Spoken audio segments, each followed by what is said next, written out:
Right.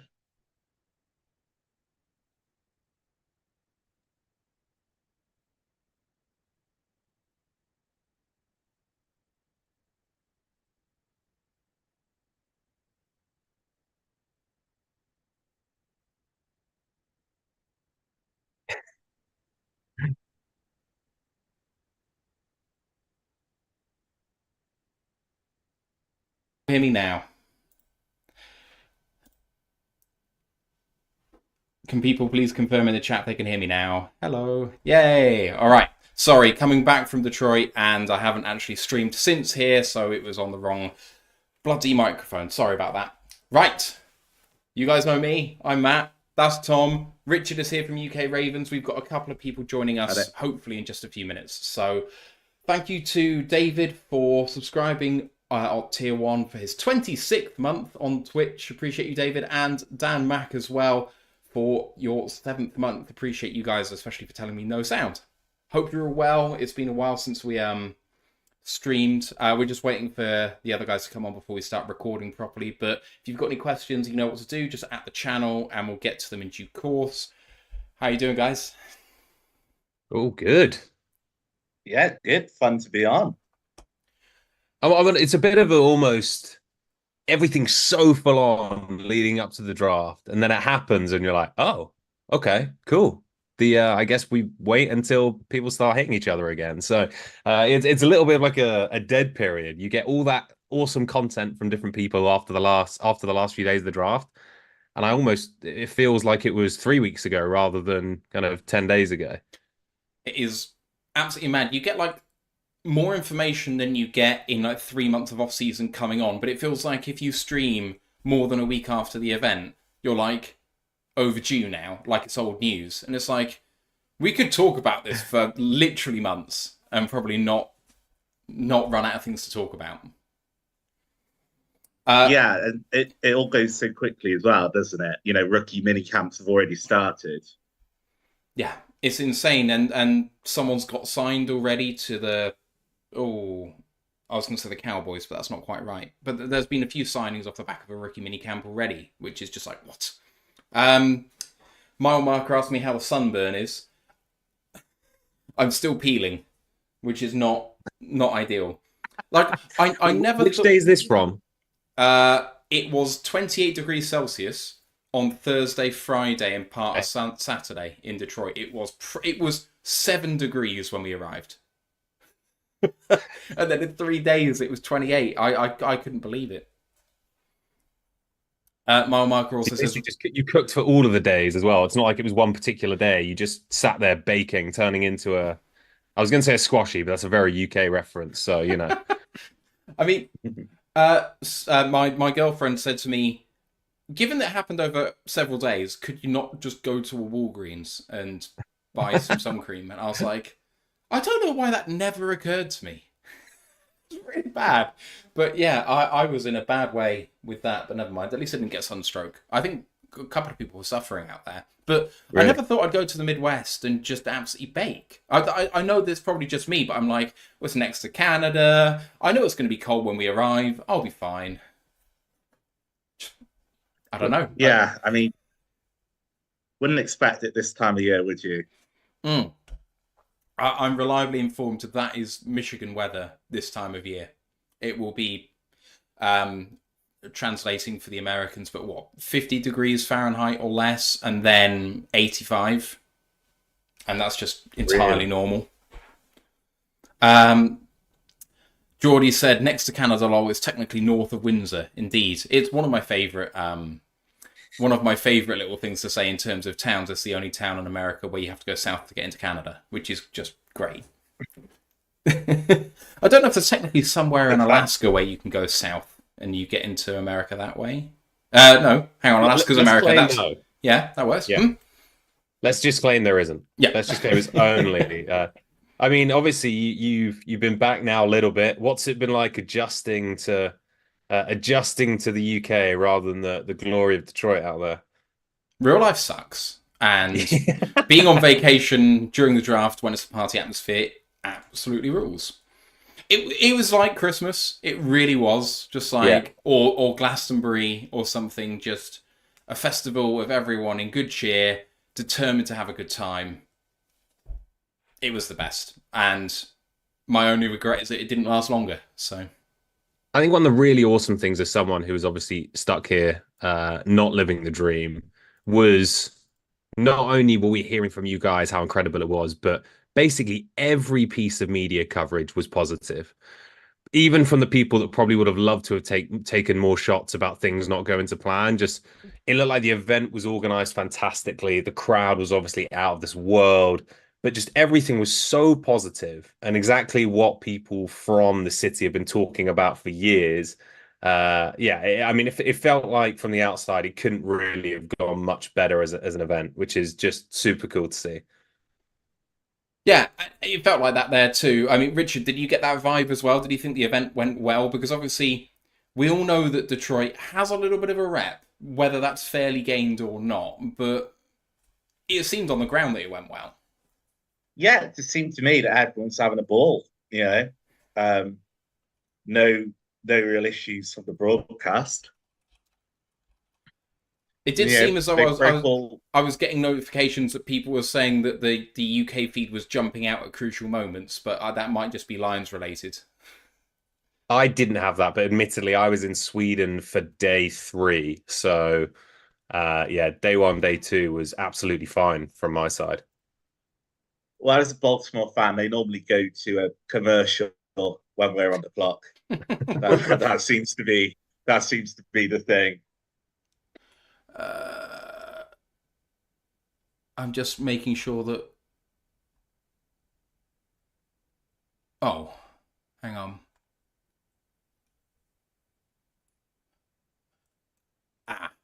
Right. Ivan messaged me. Oh, Ivan messaged me saying that he might have a problem coming on, which is frustrating. Okay, never mind.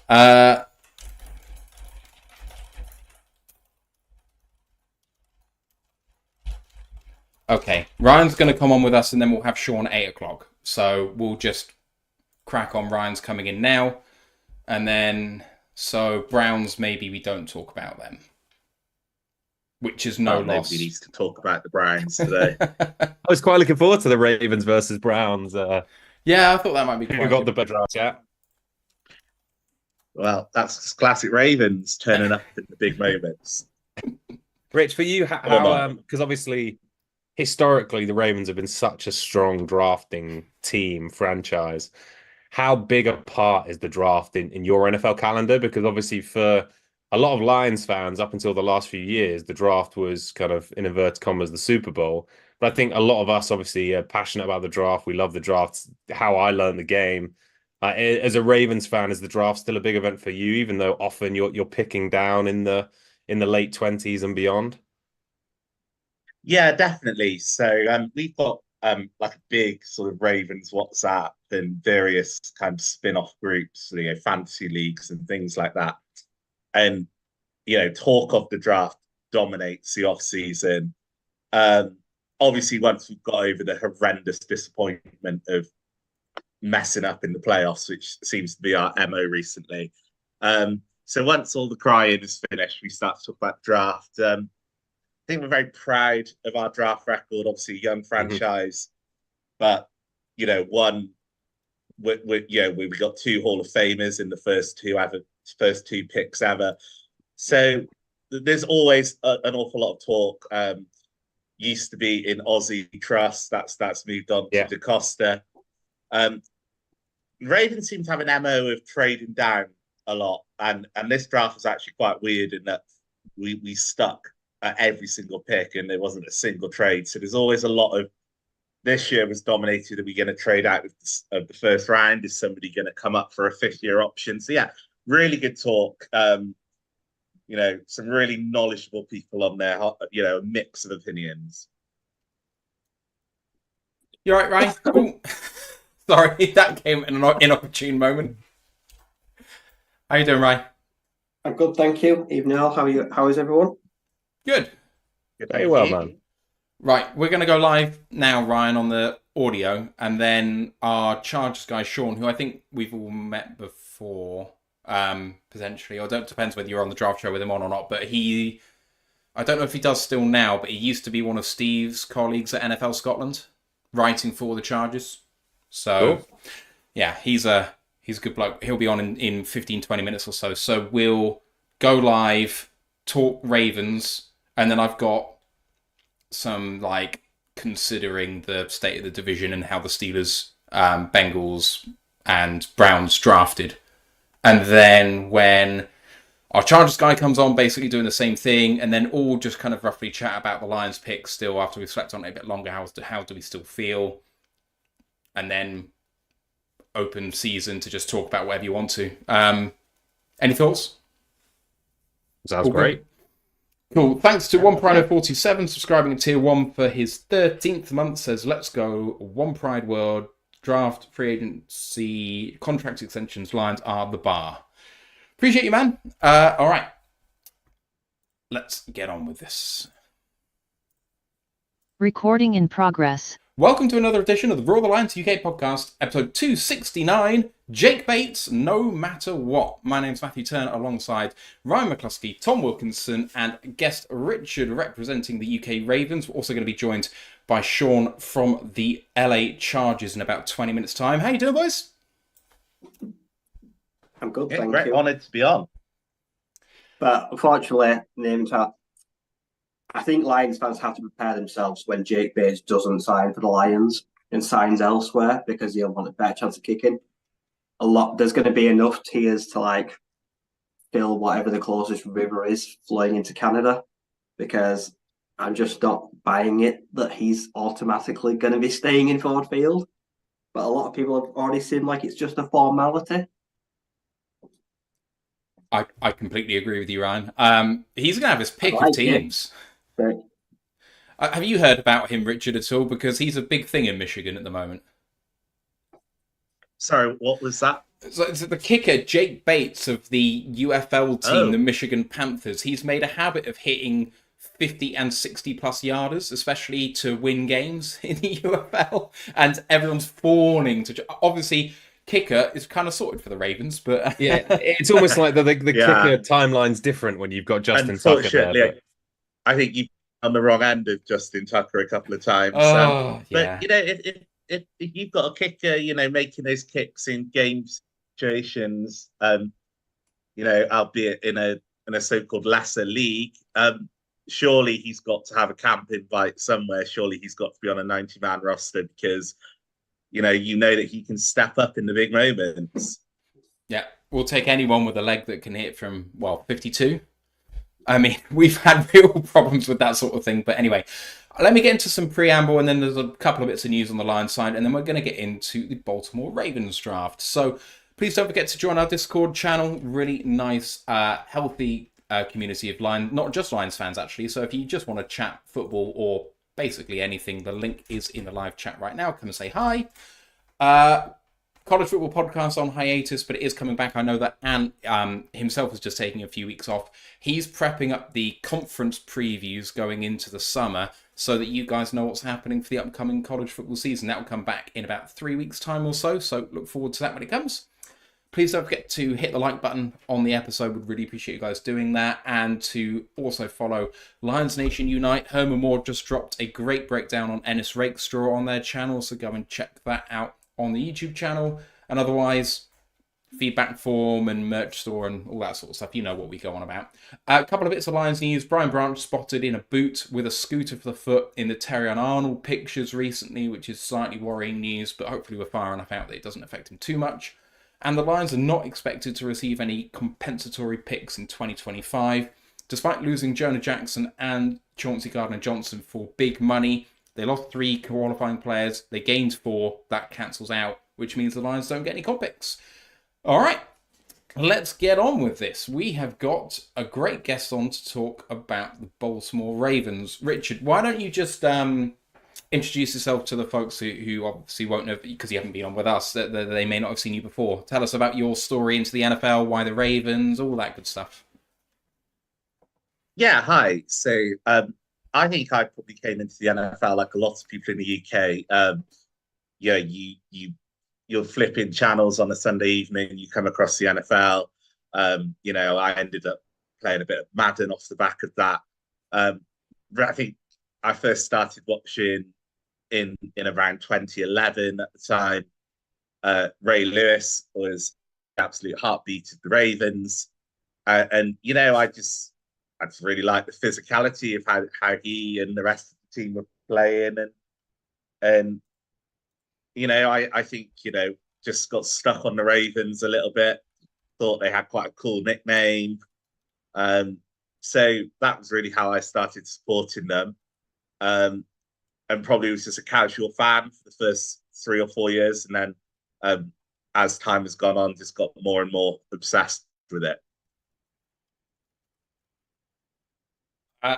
All right, and what's the journey been like? Because as a Ravens fan, obviously, I mean, you won a Super Bowl not too long ago. I don't know whether that predates your fandom, but then you take a flyer and a late draft pick for a certain Lamar Jackson, who a lot of people, were lower on than some. Some were surprised he fell that low, and then there was the will you, won't you pay him? You ended up doing it, and he's turned into.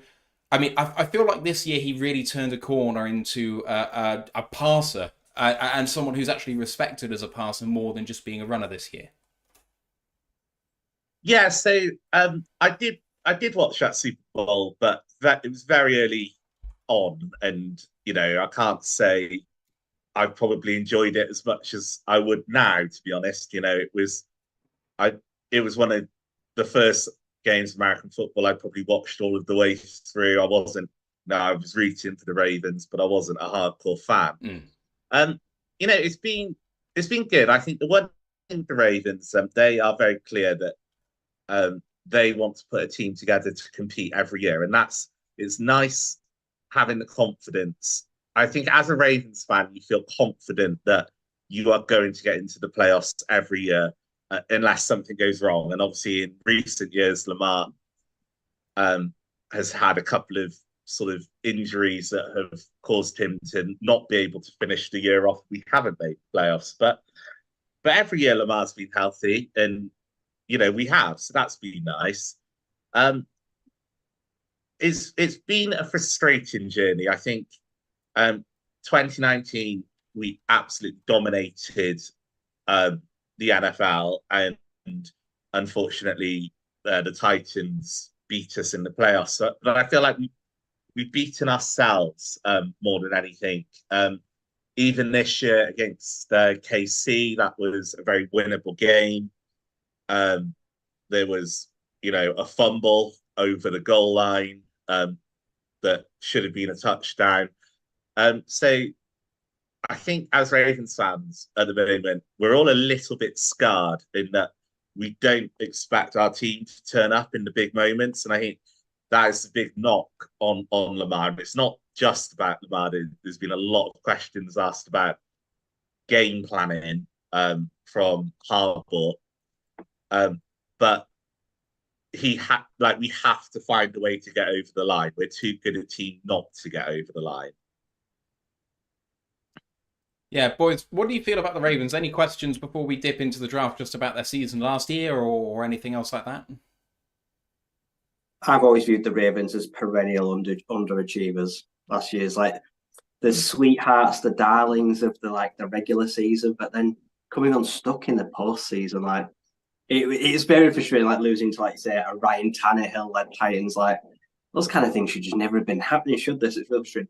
But one thing about this off season that I thought the bringing of Henry, like you say, do you think it should have something that should have been happened? They should have pushed harder to do a few years ago. Maybe offered them a big trade. Do you think you're getting just the last kick of the tires? Or like I say, well, it very nearly happened at the trade deadline. We had a trade in place for Derrick Henry, and the Titans owner at the time vetoed it, which is kind of a nonsensical move because they were not going to be competing. So surely you take your compensation and just not have Derrick Henry for half a season. And instead they kind of lost him for nothing. I don't know that they might get a 6th or 7th round, 6th round compensatory pick out of it. don't really know, but I think the Ravens might have had a two. They might have been sending a two over in that trade. So they did try to get Henry. Look, I think the running game has been fine. If you look at the statistics, obviously we had a change of offensive coordinator last season, but under Greg Roman, the Ravens had the #1 rushing offense for about 3 years in a row. So it wasn't that we couldn't move the ball. One of the big frustrations in the playoffs is that we have moved away from what was winning football, and we tried to win it on the pass, which is fine. I'm not one of these people that say Lamar Jackson can't pass the ball, but I think in the second half of the playoff game this year against KC, I think we ran the ball 3 times. And I don't think that's winning football to go to such an unbalanced offense. So that's been the main frustration. Yeah. And that passing offense obviously goes with a wide receiver core that I've looked for the last few years as not even mediocre. I've looked at it and just think, it's not great. Rashad Bateman to date right now, he just hasn't panned out, has it? I've seen him get the extension, but it's been tough sledding for someone I was very high coming out of the Golden Gophers. It's been tough work on it for this receiving core in recent years. Oh yeah, for sure. In the season before last, our leading wide receiver on the season was Demarcus Robinson with 450 yards. Obviously, we've had Mark Andrews there as Lamar's #1 target. Obviously a fantastic tight end. You Lions fans will know all about that now. And with Laporta in time. But yeah, we've really struggled to put the team around Lamar. So in many ways, any failures with Lamar's passing, I mean, we haven't had a #1 wide receiver. We've taken swings at the position, hasn't quite worked out. Obviously, Zay Flowers, he does look like a real player. So very happy to have Zay Flowers on the team. We had Hollywood Brown, who never quite reached his peak in Baltimore. I think Bateman, EDC has been very loud all off season that this is Bateman's year. And of course, he's given him a bit of an extension to try and prove that. I think Bateman's had bad injury luck. I don't think it's a lack of skill. He has flashed, but every single season he's had some kind of injury niggle. I was so high on Bateman as well. He was my wide receiver 1 in that draft. I'm gutted that he hasn't worked out so far. But anyway, let's talk draft. So it was an interesting one. I was saying to you before we went live that it kind of feels like that they drafted off the consensus board almost, with plenty of guys who just fell and you just took them at a kind of perceived value, apart from maybe one. So just going through your entire class, at 30, the cornerback Nate Wiggins out of Clemson. At 62, the offensive lineman Roger Rosengarten out of Washington. 93, the edge player Adissa Isaac from Penn State. 113, the wide receiver Devontae Walker from North Carolina. 165, the running back Rasheen Ali from Marshall. 218, the quarterback Devin Leary from Kentucky. 228, the center Nick Samak from Michigan State. And 250, the safety Sanusi Kane from Purdue. And you won the Nate Wiggins sweepstakes, and I say that slightly tongue-in-cheek because it always felt like he was the cornerback that was going to fall because of his sort of slight profile, and yet he was always regarded as kind of like the best man cover corner in the draft. What were your emotions when you ended up drafting him? Were you high on him in the process? What have you seen of him so far? Yeah, I think it's a very Ravens pick, to be honest. So as Ravens fans, as the team executives would say, you can never have too many cornerbacks. So we had a thing on the Ravens in recent years where we just seem to have a raft of cornerback injuries every single year, and we found ourselves short a couple of times. Cornerback was a secondary position of need. I think we're very happy with Marlon Humphrey. Brandon Stevens had a very good year as cornerback 2 last year, but beyond that, then you were really starting to feel thin. The knock on Wiggins, of course, is his size. I think he weighed in around 170 £5 at the combine. I think he's 6'1", so obviously a long frame on him. I mean, yeah, he has been described as the best cover corner in the draft. EDC Eric Costa said that he was ranked somewhere between 14 and 20 on the Ravens draft board, so they felt they had really good value. Eric Costa also said that they had 8 options to trade back, and they liked him so much they stuck and took him. So I think the Ravens are really, really pleased with that. And I mean, obviously, the knock on him is his size, but he ran a 4.3. I'm looking around the league. Who do you have to beat in the AFC to get to the Super Bowl? And, until somebody does it, that's the Kansas City Chiefs.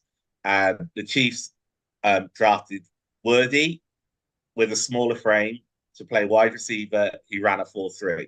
The Chiefs signed Hollywood Brown, who is known, and obviously we know a lot about him, is a smaller, speedy wide receiver. So in many ways, it's a great matchup pick. You don't have to put him on, 6'4" T. Higgins. You can. There are smaller wide receivers who you can match him up to if the size is going to be a problem.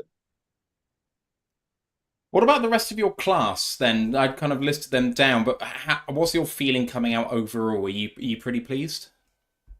Yeah, you know what? I think it was solidly unspectacular. So the first 4 picks probably hit the 4 biggest positions of need. I think there was good value. So to go with Roger Rosengarten. The Ravens scheme is transitioning. So under Greg Roman, it was very much a power run scheme.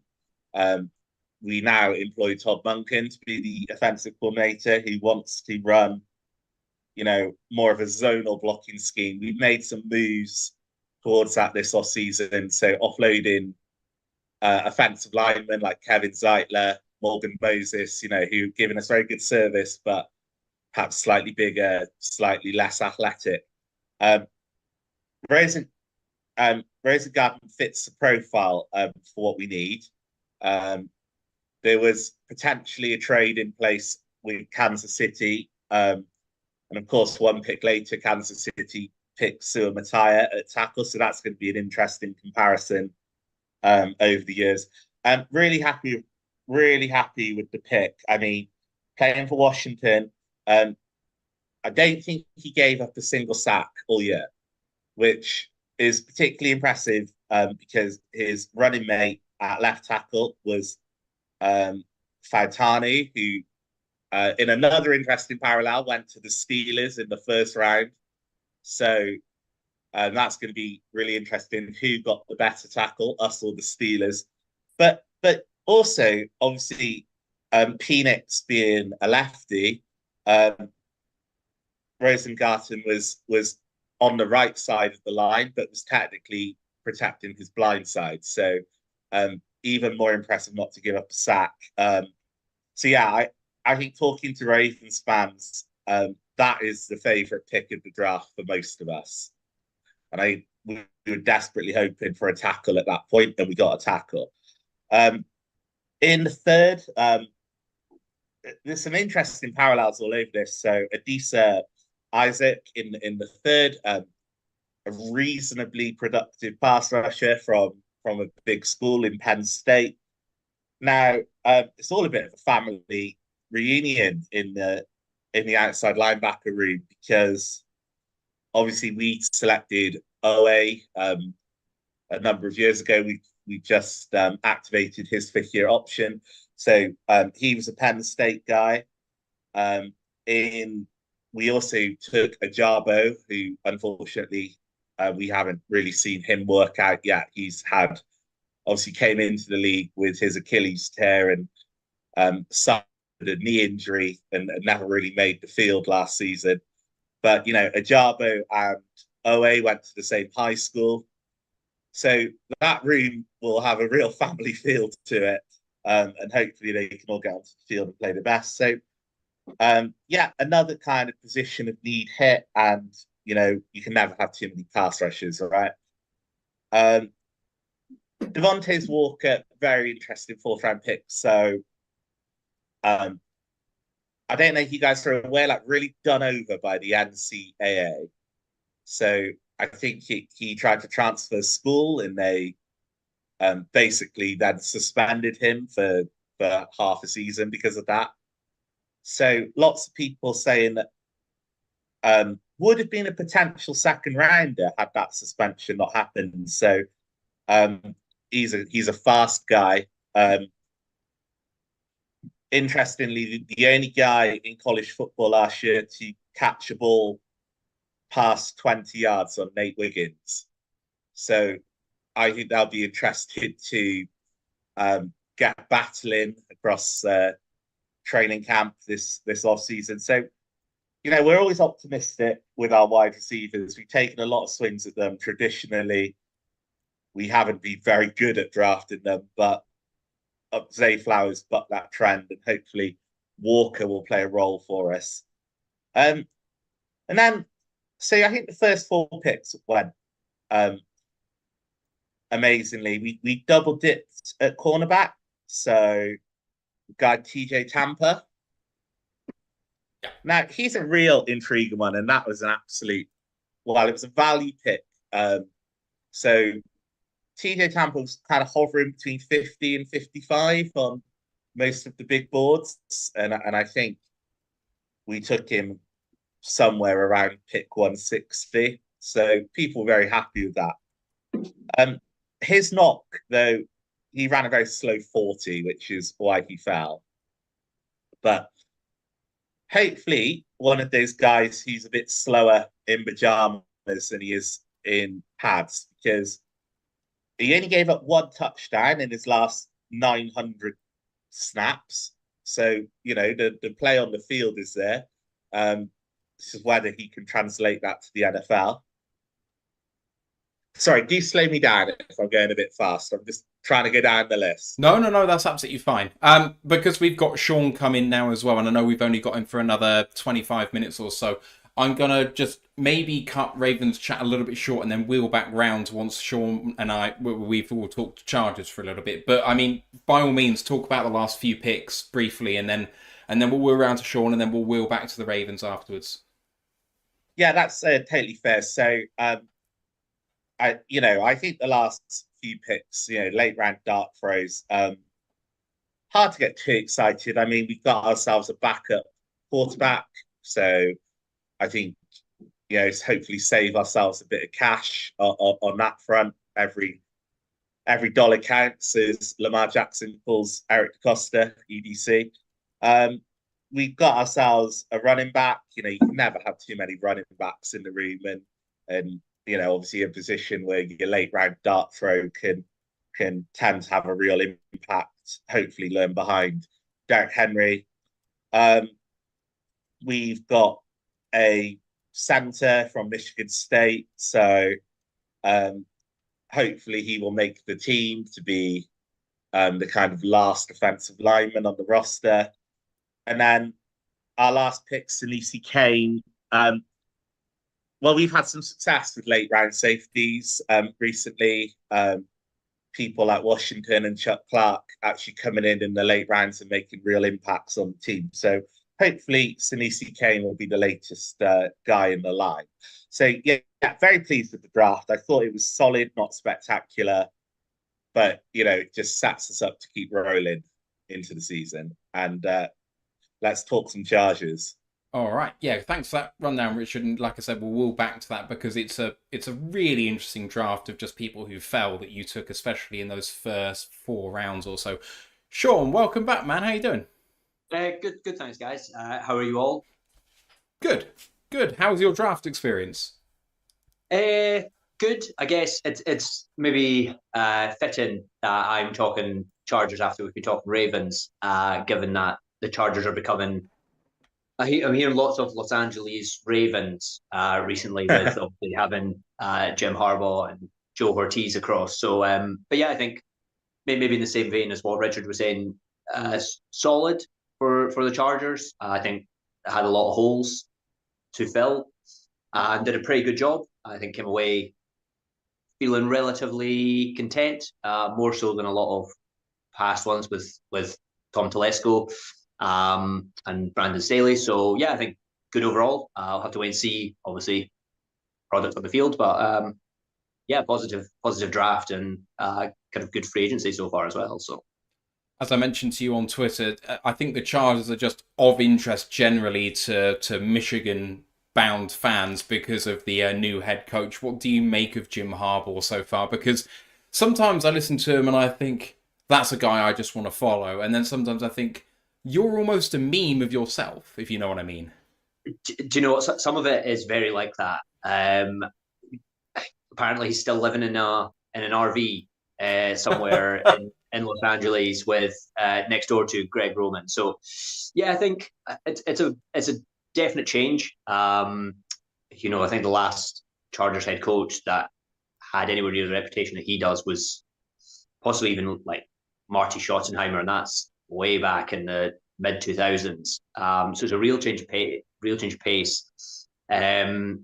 We'll see. I think that's it. I think a lot of fans were kind of put off towards the end of the Brandon Staley experience. I was optimistic, but it just kind of just never got going. So it'll be interesting to see what the reputation of Jim Harbaugh. Obviously spent a lot of money on all his coaches, a lot of changes that he's wanted to make. So they've kind of invested heavy that he's going to be, or he's going to get us over the hump. But I don't know. It's positive season for everyone. So I'm just kind of just ride the wave, and we'll see what the product looks like on the field come September, I think. I think obviously as a Ravens fan, there's a lot of interest into what's going on down there. It's going to be so interesting to see because obviously I think we all know what Roman's scheme looks like, and it's almost. I mean, even the most dyed-in-the-wool Ravens fan would probably admit that Herbert has better arm talent than Lamar, but then Lamar has superior athleticism to Herbert, and that scheme does rely on a running threat from quarterback, and it'd be very interesting to see how that works with almost the opposite to Lamar. Sure, I think it will be. Herbert could do a little bit of it. Obviously, he's no Lamar, but also he's kind of getting a little bit of a. Last 2 seasons have kind of been derailed through his injuries, so don't really want him running the ball very much. But you kind of hope with this, a run-heavy scheme that's supposed to be quarterback-proof, and it's kind of, I guess, the hope is, what does that look like if you drop what should be a top 5, maybe top 10 quarterback into that? What does that look like? And I think that the draft kind of went a long way to trying to help that out. We'll see. I have longed for a running game since LaDainian Tomlinson in the mid 2000s. So it will be nice to see something where it's not Ryan Matthews or Melvin Gordon fumbling the ball repeatedly on big downs. But I guess we'll just have to wait and see what it looks like once it gets going. Just to go through your draft very briefly, you were the talk of all the people who might be trading down with the Vikings at 5, and obviously you ended up not doing that. You took 2 Michigan players, you shipped out a couple of wide receivers pre-draft, and then tripled down on the position. So Joe Alt at 5, tackle from Notre Dame, 34 the wide receiver Lamar Conkey from Georgia, 69 linebacker Junior Colson from Michigan, 105 defensive tackle Justin Boygby from Alabama. I'll try that. 137 cornerback Tahib Steele from Maryland. 140 cornerback Cam Hart from Notre Dame. 181 running back Kimani Vidal from Troy. And then 2 wide receivers back-to-back who I love in 225 Brendan Rice, USC, and 253 Cornelius Johnson from Michigan.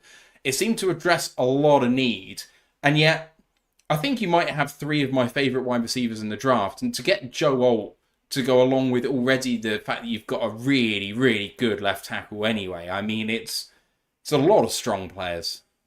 It is, and I kind of think they seem to have kind of, as you say, doubled down on some of the positions where they had like maybe a little bit of depth already. But they've one of the Chargers' kind of downfalls over the last 5 to 10 years is they've had a lot of top end talent, but like almost no depth. And as soon as somebody gets hurt, that's it. Wheels are off. season's done. So to kind of see them kind of doubling down, tripling down in some of these positions is really nice. There's still gaps. A little bit worried about our interior offensive line. We're hoping that Bradley Bozeman, former Ravens centre, could be somewhat useful, but because we've got no depth behind him whatsoever. Are you playing him at centre or guard? He'll start at centre. So he will have the first round pick from 22. Zion Johnson will probably start at left guard. And then I think right guard is an open competition at the moment. But no, Bozeman's kind of in the centre. I had expected the Chargers to draft the centre, maybe in the mid rounds, and they just missed it completely. A couple of undrafted free agents can play interior. So there's a little bit of a gap. Safety, quite a little depth there. But some of these guys, Joel is obviously a big human. And to have him and Rashawn Slater either side, that's a pretty good start.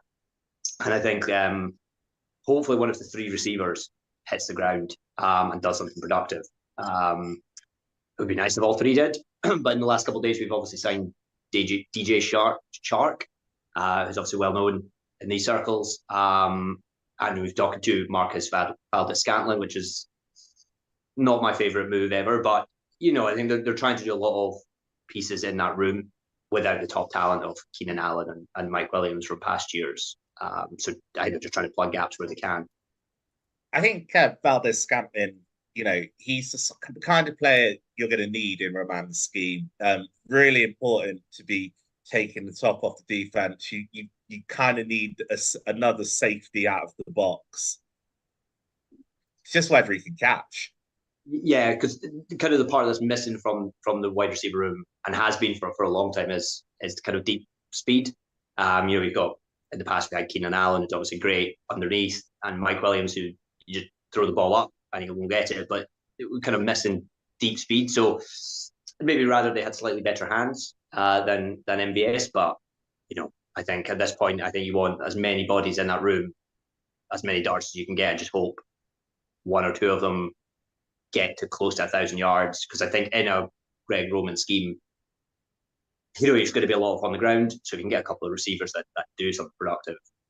Everything should run through that, I would hope. Right, Tom, any questions about the Chargers, the draft, about expectations, whatever you like?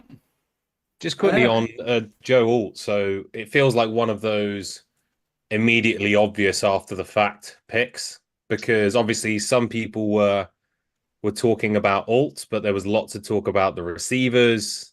As a fan, were you really happy with that? Secondly, was it more expected by the fan base than maybe some national media?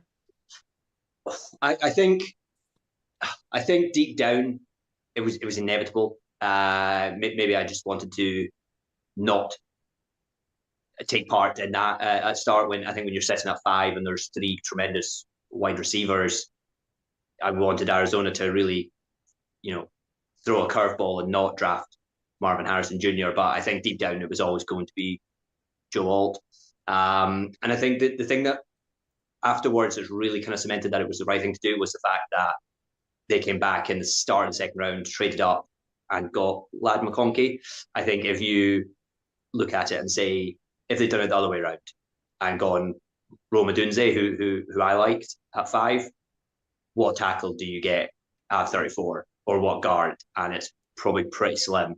So I think ultimately, Joel, you hope he goes in and has 10, 15 years there. I think it's the right thing to do, and then we go from there. I thought there was a chance. I thought there was a world that existed where you guys were going to trade back and draft Bowers.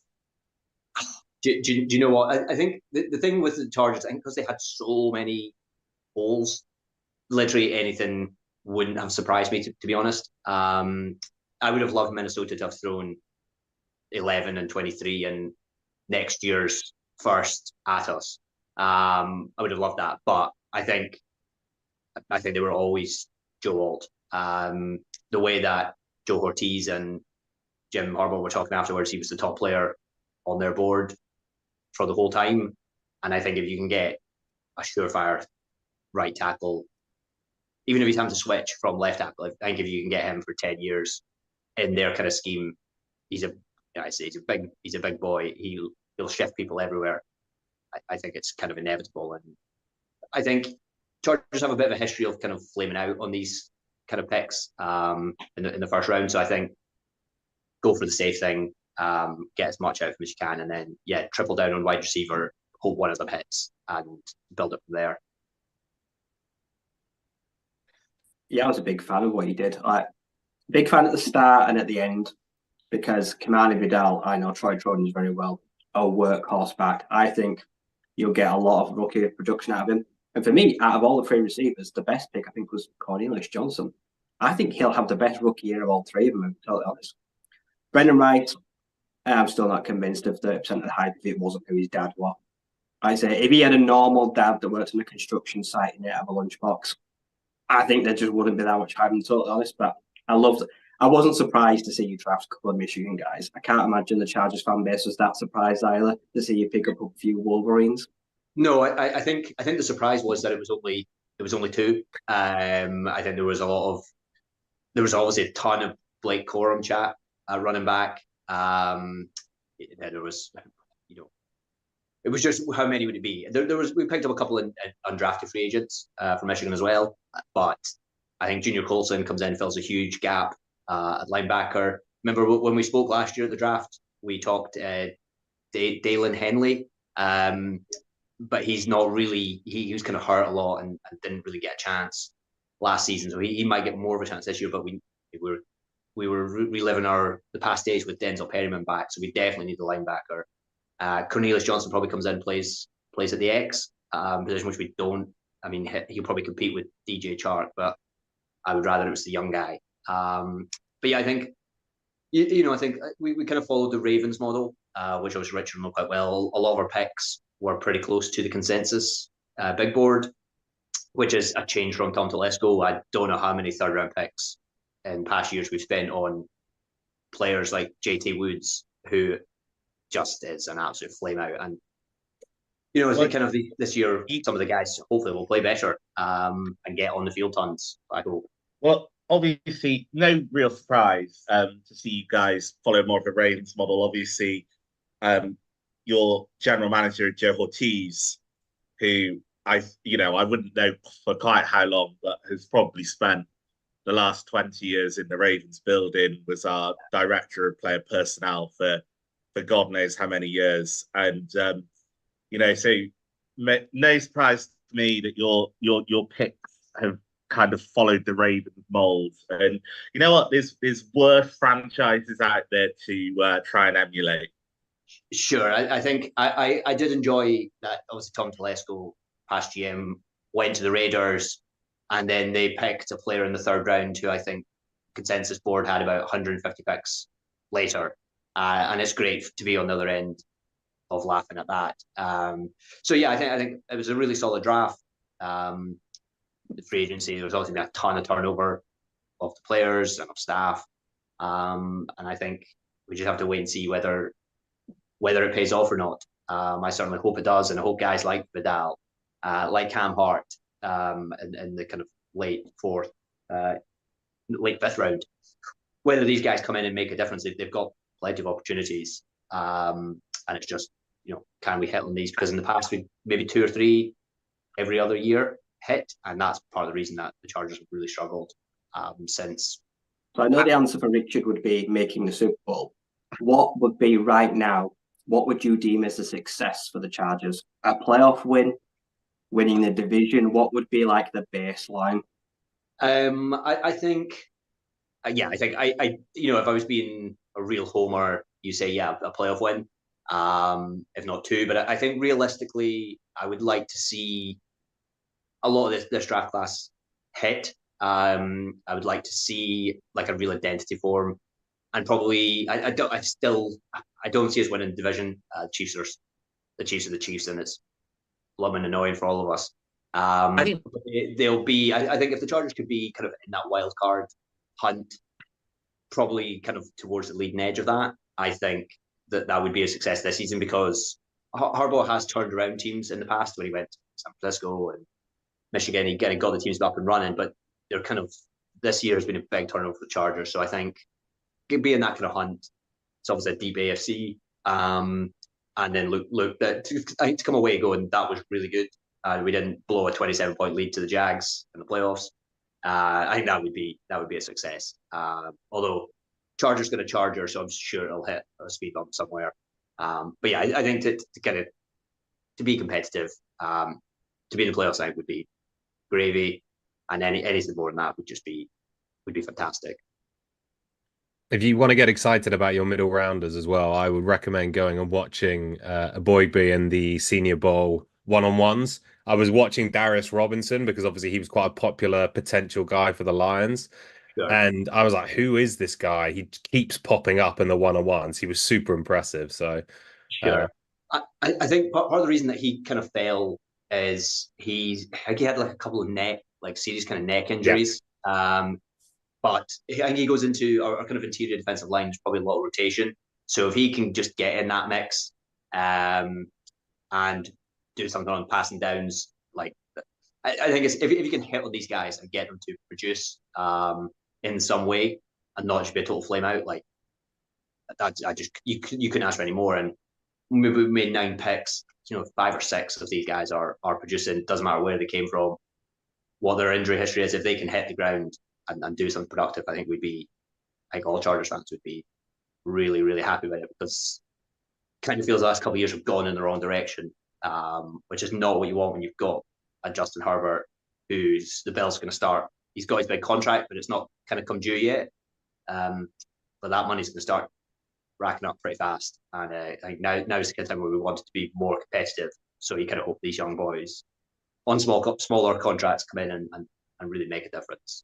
But yeah, I'll be all aboard the hype train over the next 6, 8, 10 weeks until somebody gets a knee blown out in preseason as per usual for the Chargers. Well, this would be my worry for you. Really, obviously you're going to be planning on getting a lot of production from J.K. Dobbins and Gus Edwards, and you know what, that worked brilliantly in Baltimore for a little bit. Sure. But Gus Edwards suffered an ACL, came back last season, still had a very productive season. Felt to me watching the games that he potentially lost a step. Now, there could be lots of different reasons for that, and it might have been in Monken's scheme and back in Roman's scheme. He's great at the run option. J.K. Dobbins, unfortunately, has now had 2 season-ending injuries. Now, obviously, modern medicine being what it is, I think we're all really hoping that he comes back in and smashes it. But you might be needing that Vidal character rather sooner than anticipated. Sure, I think to be honest, I think I would like to see Vidal kind of get a lot of the carries, and then we drafted a running back in the middle rounds last year in Isaiah Spiller, who did nothing last season. He was a healthy scratch most games. So I'd really like to see him kind of kick on more than relying on Dobbins in particular with his injury history. But I think these guys come in and give a bit of familiarity to the rest of the players. I think that's where their value lies. I'm not expecting much from J.K. Dobbins. Gus Edwards, I think he'll be a touchdown vulture for fantasy, probably more than a productive big back. But I think we just the way I see the Chargers' offense between the running backs, the receivers, the tight ends, everyone's going to be. I guess the kind of hope is that everyone is meh enough that it gels into a functioning offense, and then they start to say, well, whether it's Cornelius Johnson or Lad McConkey or, God help me, if it's Hayden Hurst or somebody that steps up and they go, that's who we can build offense around for the next 3-4 years. And they just find out who those guys are and build from them. I think that's what it looks like. I mean, the thing for the Chargers for me, and it feels like you said hype train, which kind of resonated in that 12 months ago and 24 months ago and 36 months ago, it feels like the Chargers are like everyone's dark horse pick for the NFL, generally speaking. And Yeah. you've lost wide receiver 1 and 2 in this offseason, but I think your team largely otherwise is fairly stayed intact. Both are still there. Mac's still there. You've reinvested in the wide receiver group. And Harbaugh comes in and demands competency at the very least. Like, he is someone who gets the best out of his players. So the team that should have achieved in the last couple of years, bar those 2 wide receivers, and that is a big caveat, but it's basically still there. I hear you saying you just want a kind of good season from the rookies and we'll take it from there. But at the same time, I'm looking at your team thinking, why not? Like, at the back end, you've got Fulton, James, Samuel, and then you've got a couple of rookies. Coulson, obviously, like you said, is going to play a big part, but you don't have Tui Pelotu as a starter. And he's one of my favourite guys in the league right now. I think he's absolutely fantastic last year. And then Poona Ford came in on a good bit of money, and that offensive line, who plays at right guard's a question. And tight end, you've got 3 guys who are kind of goodish, I guess, in Disley and Hurst and Parham. Like, it just feels like there's a route to being a good team for you guys. Sure. Maybe I'm just so beaten up by, 17, 18 years of, but no. I think there is a lot of positives. As you say, the defense is largely still intact. We went into the offseason knowing that 2 of Bosa, Mac, Keenan Allen, and Mike Williams were going to be gone. I just expected it would be 1 from offense, 1 from defense. And instead they restructured Mac and Bosa so that they could still there. But then when you throw Thule into the mix and a new scheme that Jesse Mentor brings from Michigan, I think I think just given the kind of way it ended last season and Brandon Staley and the shambolic performance against the Raiders, and I don't even know how to describe that kind of game that saw the end of the Staley era. I think I just not run before we walk. I guess there is a path.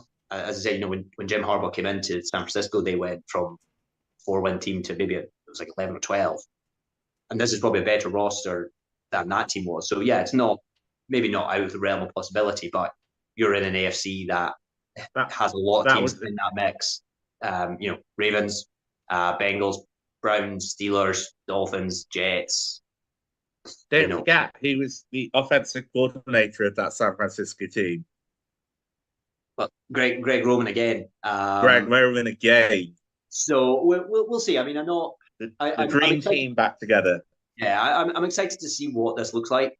It's very different from what it's maybe the closest is maybe what the Anthony Lynn teams look like, but that was with a really over the hill Philip Rivers at the helm.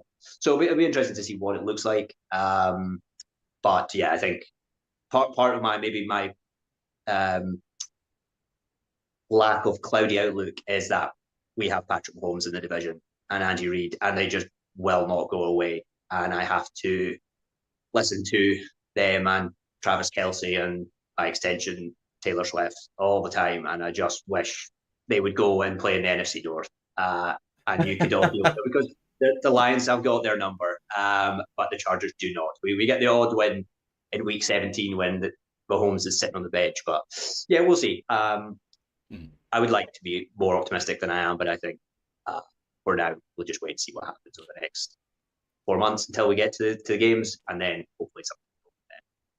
Sean, I know we only had you for 30 minutes or so I don't know if there's anything that you want to shout out or anything like that. I know that we try and get on guys that we're going to preview a game from the season, and I don't think we're playing you this year, and there are Lions fans out there who hope we never play you again, to be honest. So Sure. No, I think it's always good to be along and to chat American football. But no, I think it'd be nice to see what happens this year with the Chargers. There's obviously a lot of optimism in certain circles, maybe not in this circle right here. But I think we just see it as the Jim Harbaugh thing might not work. And we might spend a lot of money on it. But I think to the point when you've got Justin Herbert in the kind of right in his window, you've got to go all in. And I think Dean Spanos and the ownership kind of realized that this was their big roll of dice. I would have liked maybe a Mike McDonald, a bit of youth, but that's the same with Brandon Staley. It was No, I'm not saying that Mike McDonald is Brandon Staley, but they went for something completely different. So we'll see how it works. But yeah, I'm excited to see how the season goes. Would love to knock off the Chiefs, of course, but yeah, we shall see. I can live in hope on that front. All right, Sean. Great. Thank you very much, guys. And yeah, happy to come back on anytime to chat whatever implosion happens next for the Chargers. It's always good to be with you all and to chat NFL. Great to reconnect, and hopefully we'll talk to you soon. Great. Thanks, guys. Cheers, Sean. Cheers, Sean. All right, Richard, we talked about the Ravens very briefly, but Ryan and Tom, you didn't really ask too many questions, I don't think, on the Ravens, and there's someone who, I mean, we had a question from someone, actually, a viewer, who said, do you think the Lions are following Baltimore's strategy of not prioritizing a strong wide receiver group? We have Amon-Ra, but everyone else is sort of a question mark. I don't know if that's entirely fair in terms of our drafting strategy, but they have been the sort of pinnacle of just drafting well for years and years now. I guess a related question on that is, Rich, from your side, as you sit here now versus a year ago, another what looks like nice draft class in the books this year, and you got contributors last year. Do you feel better about the Ravens now than you did a year ago? Because as you said earlier, you always almost expect to make the playoffs, but there's this, I guess, nervousness when you get into it that maybe you can't get over the line. So do you feel better about the team now than you did 12 months ago? Yeah, two very good questions. I mean, on the wide receiver thing, I don't think it's been a lack of not prioritizing the wide receiver position. We spent a lot of draft capital. Hollywood Brown, first round pick. Bateman, first round pick. You know, we've had last year Zay Flowers, first round pick. You know, we spent a lot of capital on wide receivers. It's just none of them, apart from, you know, Flowers is looking really good. None of them just really panned out to what we wanted them to be. Bateman has a chance, you know, this season to really kick on. To be fair, Hollywood Brown, not a bad player, but we didn't get the best of him. He came into the league recovering from a Lisfranc injury. And then, we traded him away in a very good trade that netted us, you know, our current starting centre, Linderbaum. So they haven't deprioritized wide receiver. They've taken the swings. They've just not properly connected on the swing. As for the Lions, I mean, you know, I suppose you've got Amon-Ra and you've got Laporta. I mean, that's already a fantastic group between them. Obviously, I don't know what your view would be on Jameson Williams. There's still a lot of hope for him, I would imagine. There's got to be hope for him, hasn't there, around town? So, you know, there's worse groups in the league out there, isn't there? I mean, it was a top 5 passing offense, and we've just lost Josh Reynolds, and that's it. So there's not much changed. But then a lot of the production comes out of the running backs and tight ends, so I think that comes with the de-emphasis of the wide receiver position for us in the question. But I don't buy it personally. But there we go. But to Tom's point, in a way, I don't know that I do feel better going into this year. The Ravens lost a lot of players. So, you know, Patrick Queen has gone to the Steelers, which didn't go down particularly well for a lot of people there. You know, I don't blame the chap. You go where you get paid. You go where somebody wants you. We've made it very clear in trading for Roquan Smith that he wasn't part of the future. But nonetheless, a guy playing at a very high level at inside linebacker. So that's a hole to fill. Now we've already got a young guy on the roster who may fill the hole, but, you know, he's kind of got to prove it. You know, he doesn't have the first round capital that Patrick Queen had. We've lost safety. Geno Stone. Whose name I've already. Geno Stone. He he went to the Bengals. It's been really funny, actually. Our division rivals were paying all of our players, and he got something silly like 7 interceptions last year. Although to be fair, a lot of them were just thrown right at him. I think quarterbacks viewed him as a weak link on the defense, and he proved that he had brilliant hands. We were really lucky to be able to re-sign Justin Madubuike. But we lost Clowney, who was a massive contributor as a pass rusher. So although we've had a very solid draft, we also lost a lot. And that's a lot of production that young guys have to step up. And there's definitely people on the team where you can project them stepping up, but there's a question mark of will they actually do it. So yeah, I don't know. Sometimes you just feel like a year. I mean, sometimes you feel like the year is your year, right? And KC weren't necessarily the biggest force last year. They were very beatable, and we didn't beat them. So you have to anticipate that they will be better. I think the whole AFC is a complete dogfight. If I'm being honest, I'd much rather be an NFC team because, I think it's yourselves in Detroit, the 49ers, and the Eagles. And I don't think there's a lot else really in the NFC at the moment. Whereas, in the AFC, you're almost 10 teams deep trying to predict which 7 are going to go into the playoffs. I mean, our division alone,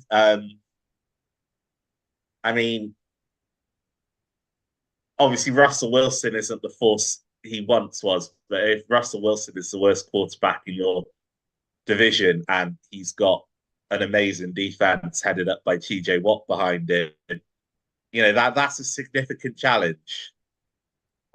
Or Justin Fields, in fact, who I would fear far more. I know that he's getting panned right now, but as a rushing threat, he almost hit the quarterback rushing record, and that helps. That really helps the team. So we'll see what happens with that. Come on to the Steelers in just a minute, but at this point, just be remiss. Someone's reminded me about Kevin Zeitler. You mentioned him before, and I'd be remiss to not ask you just about him and what the Lions are getting in Zeitler. Well, I think, he's been a very, very solid right guard. Kind of very unlucky, actually, not to be voted into the Pro Bowl. Kind of played at that Pro Bowl level and been disregarded by the voters. So, he's not one that's going to be letting, pass rushes by him. He's a very experienced head, doesn't tend to give up many sacks or anything like that. I think the Ravens really was more of a scheme move and more of a salary cap move. So the Ravens were always very tight up against the cap. I think Zeitler was brought in to be a bit of a mauler in the run game, and as I say, we're moving to a more zone blocking scheme and potentially want somebody with a bit more athleticism at the position. But I think there was a lot of Ravens fans very sad to see him go, hoping that some kind of deal could be made. And again, that's somebody who's been very reliable, very dependable, and that's, we've got 2 massive question marks on the line, 3 if you include that we're most likely starting a rookie right tackle, and both guard spots have to be filled on the line. And as I said, there's guys on the roster. We've got Andrew Voorhees. I don't know if you recall the guy who did his ACL, had a pretty amazing bench press. So we essentially took him in the 7th round. Could have been a 3rd rounder, and redshirted him for the year. So I'm happy that we planned ahead and we've got guys to fill the holes. I just need them to be able to prove it. Makes sense. Ryan, you got any questions about this, or we could talk about the AFC North generally, perhaps? So just like throwing out there, if you had to like look at the off-season moves, who they've lost and who they've gained, how would you order the kind of the dominance of the AFC North right now? List them 1 to 4. How you think they'd finish if they were to start the season right now?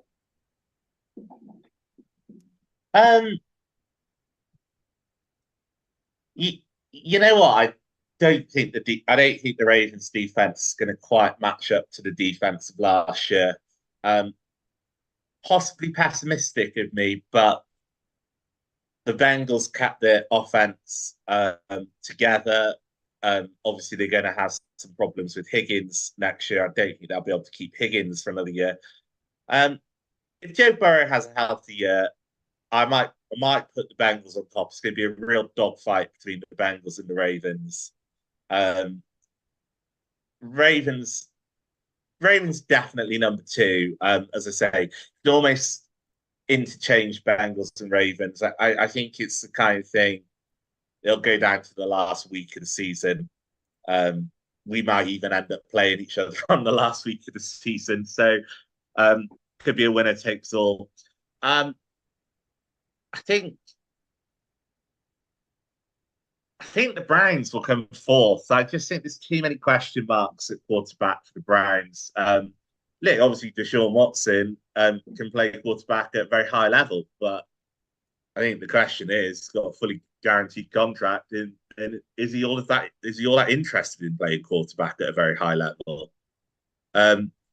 Because some of his injury concerns last season did seem a little bit put on, and he certainly missed some games that he probably didn't need to miss.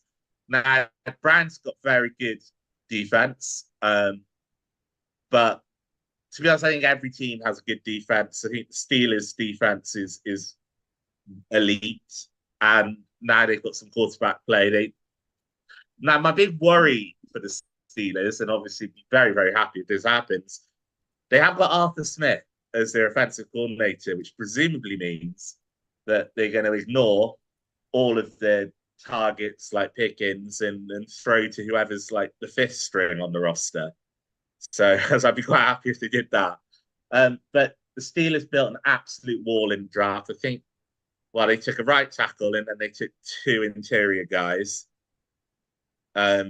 So we know what they're going to do. They're going to run it. They're going to run down people's throats all season. I think the Steelers are 3rd, Browns are 4th.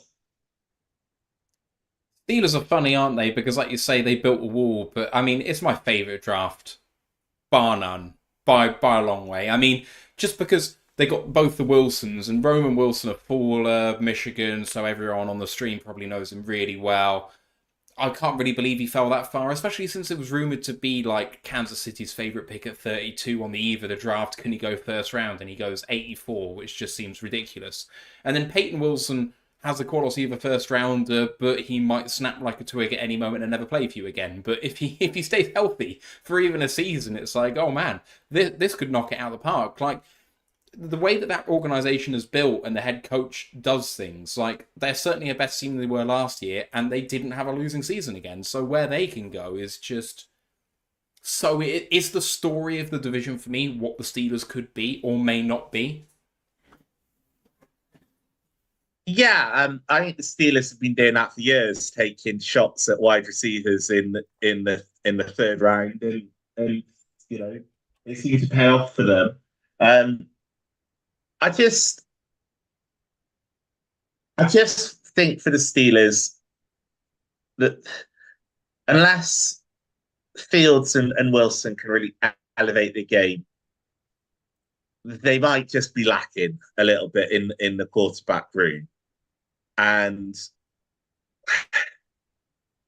yeah, it's a very hard division to project. I think the Steelers are going to be held back by Arthur Smith. I don't know how that man gets another job in the NFL. Really, just doesn't utilize his players properly.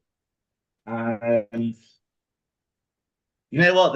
They could win the division, but I'm not going to believe it until they do it. That's fair. Right, fellas, just briefly before we wrap this up, I just wanted to wheel back to the Lions and then maybe just talk spitball about anything you want to talk about draft related in terms of surprises, fallers, reaches, or whatever you want to take away for it in terms of the TV production or anything I might not have seen, having been there and not seen the TV broadcast. But just to remind everyone again, as if we need saying again, but the Lions draft was Terry and Arnold at 24, Ennis Rakestraw at 61, Giovanni Manu from Canada at 126, Sione Vaki at 132, Meki Wingo 189, and Christian Hogney at 210. Especially to Tom and Ryan, but Richard, I'll come to you as well just after. How are you feeling now, like a week on, having to, sleep on it a few times? Because I know it kind of felt like initially it was sort of like good start, good end, wait and see middle. Is it a sort of similar feeling for you guys still, or have you changed your minds? For me, actually, honestly, now I think about this draft, if we hit on Arnold or Rakestraw, I'm happy. The rest of it, I'm either not keen on, I don't like, I'm still confused. I'm just really not sold on this. This is, on paper, this is the worst draft we've had in the Brad Holmes era, I think. Some of it is just baffling. And some of it, there was guys like say that we've taken some real proper swings. Like I say, an incredible reach on. I still think Manu's an incredible reach. Like I say, and then to he might go to Mahogany might play left guard, like you say, even though he's played more of his career games at right guard, and then Manu might switch sides, who's basically played all his career at left, might go to the right. I don't know. It feels like they picked players. I don't know if they had a plan when they picked them. I think they just saw them there and thought we can make this work. And that is what worries me. Like I say, Viaki, I think it's going to be fun. The fact that we're drafting him specifically to be a running back. I think that could actually be great value if it pans out. I've seen in small sample sizes, he is explosive. He can be great. When I say, can he do it at the next level? Who the hell knows? But it's going to be fun to try out. It's a minimal risk. I hope Christian comes good because, as we know, Graham's getting on. Zeitler is just a 1 year rental. There's no way I see Zeitler here next year. Whatever happens, we've got to find his replacement at some point this year. Whether it's on the team now, someone we've drafted, or someone we pick up as a free agent. So we've got a plan for the future. But yeah, I'm banking on Terry on and it's one of them coming good because that was our big position of need for me. I mean, the two interesting things on the guys in the middle is, I mean, if you're Brad, I don't think you can sit there and expect Manu to really play out in 100% of the different kind of versions. I'm sure he's hoping so, but you're giving up effectively a fourth. Well, I guess it wasn't a fourth round pick because of the trade, but it's almost if he turns into Jordan Mailata, similar physical profile in a variety of ways. If that's a 20% chance, is that still a good pick? I think you probably say it is, right? If you've got one of the top, let's say top 10 left tackles in the league, then it's worth it. So I think with that pick, I know he's going to start obviously on the right side at guard. And if you're reading between the tea leaves, maybe you're thinking over time he might move to right tackle. But if you're going to get a guy you think is a true top half of the league bookend tackle, and that's only a 20% chance that happening, I still think that's a realistic shot given the hit rate you get with those kind of picks. So I'm not going to pretend to say I've scouted Manu in great detail and I have confidence whether he's going to hit or bust. But I think that's the thing is you're not drafting a position where you're expecting it to hit. You're drafting in the hope that it might turn into something. And it's really just an educated guess at this stage, given the tools. So I think that's that. Baki's fascinating because I truly believe there's a world where they've drafted him expecting him to play pretty much 0 snaps on offense and defense. And I mean that in the medium term as well. I think there's a good chance they think a fourth rounder for a guy who is going to be a superstar on special teams in all kind of 4 of those different units is enough. I I'm sure they hope Vaki's going to turn into something which can actually contribute on offense as a running back and potentially some depth to safety. But I think they value him so much on specials that actually it could be a pick purely for that. The guys at the back end of the draft, obviously interesting upside plays, and I think great value plays. I guess my biggest reflection now we're 10 days down the line was I was really excited for the Arnold pick, even though I was potentially slightly lower on him versus consensus and that kind of 10th best player in the draft range. What I'm really worried about is with every team, you go through the draft and the media in each market talk to you about the players, and you get almost more excited after you've drafted them because all the media will talk about the upside. And I think the excitement around having the draft in Detroit, having a player like that, which we feel like we've got great value on, I'm concerned we're going to expect him to be a star straight away. And I just don't see him as being that kind of player, not because I don't think he can be, but this for me, as I mentioned on the immediate recap show, he's not an island corner. He's not the kind of guy that we're going to expect to follow number ones and track them perfectly from day one. We're actually, and it's similar with Rakestraw to an even greater extent, but our defensive scheme is not going to really put these guys on an island. And there's going to be times Arnold gets burnt. Everyone needs to be completely at peace with that. If they are, and fans kind of just realize he's a rookie and he's going to kind of take his lumps, then I'm really excited for the player. But I could just see a world where people are expecting kind of all Pro Bowl level cornerback play out of this guy straight away, and I just don't see that happening. Richard, That's what? typical Lions fans for you. Yeah. They're doing a lot of absolutely crucify the kid.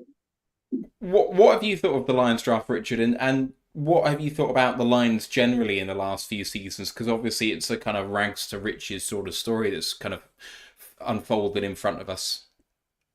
Yeah, well, look, I just think the Lions, they're a really fun franchise for a neutral. I don't think there's not a neutral in the NFL that doesn't want the Lions to do well.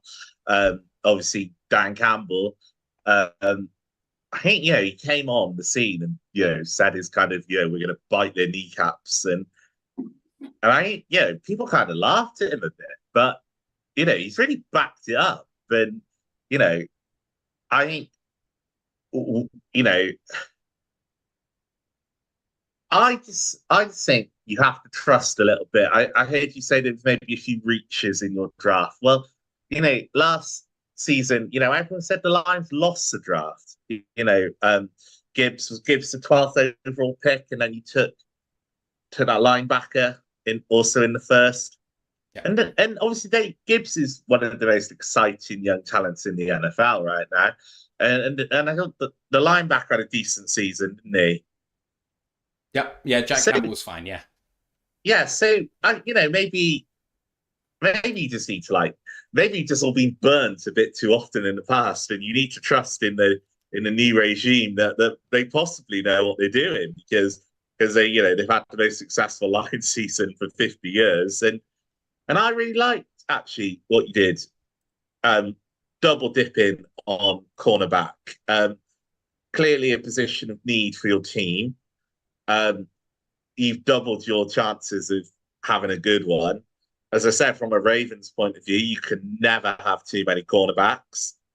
And you've got two young, exciting talents at the position. Hopefully, for your sake, they will pan out and they will solidify the defense. I can't necessarily say I followed your draft in the most detail possible, but surely you guys are just you found your identity on offense, which is going to be, we're going to run it down your throats, and then you've got, Jared Goff is a good enough quarterback to get it to some very talented guys to bring a bit of variety into the offense. And you've got two great talents now to add to the D. You guys, obviously now Kirk Cousins has left the Vikings. You've got to be favourites for the NFC North title, right?